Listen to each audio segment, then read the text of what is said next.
मैं अभी हूँ यहाँ पर सोहिया पहाड़ के समीप में, जहाँ पे ये खनन का कार्य बहुत तेज़ी से चल रहा है। 2016-17 में ये प्रोजेक्ट पास होकर के बहुत तीव्र गति से ये खनन का कार्य प्रारंभ हुआ था।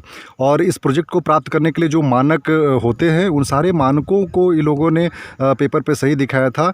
और मैं आपको दिखाना चाहता हूँ कि ये खनन कार्य के समीप में ये आप यहाँ देख रहे हैं कि कृषि योग्य भूमि है, और ये फसल अभी लगा हुआ है ये फसल। और गाँव इसके बहुत ही समीप है, ये कंचनपुर गांव है, इतना समीप है। यहाँ पे कृषि कार्य यहाँ पे चल रहा है। कृषि फसल, गेहूं की लहलहाती हुई फसलें हैं। ये फसल यहाँ पे लगा हुआ है, आप देख सकते हैं।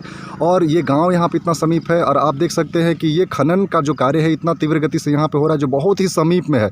और ब्लास्टिंग का इसका कोई निश्चित समय सीमा नहीं है। ब्लास्ट होने के बाद कई दफ़ा ऐसा होता है कि वहाँ से उड़ करके पत्थर आकर के लोगों के समीप गिरना, घर के आसपास में गिरना। और कई दफ़ा तो ऐसे भी घटनाएं यहाँ पे प्रकाश में आई हैं कि बगल में जो दमदमी गांव है, वहाँ से किसी जानवर के मृत होने का भी ऐसी घटना प्रकाश में आया है। तो ये आप देख रहे हैं कि ये खनन कार्य के बहुत समीप तक ये कृषि योग्य भूमि है, इस पर कृषि भी चल रहा है। और ये देख रहे हैं कि ये कृषि फसल जो है बहुत दूर दूर तक हरियाली है, फसल, गेहूं का फसल लगा हुआ है, और ये गाँव बहुत समीप में है।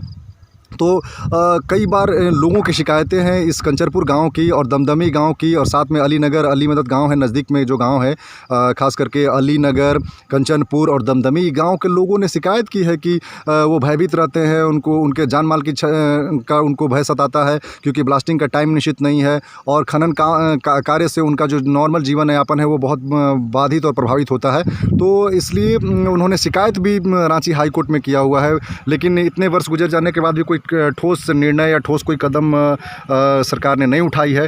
तो मुझे विश्वास है कि लोगों की शिकायतों, लोगों की समस्याओं पर सरकार गंभीर होकर के संज्ञान लेगी, और इस पे कोई ना कोई कार्रवाई होगा। क्योंकि जो लोग गांव के लोग हैं, वो आम जनता हैं, सामान्य लोग हैं, उनके पास केस लड़ने के लिए हाई कोर्ट, सुप्रीम कोर्ट तक जाने के लिए साधन संसाधन नहीं है।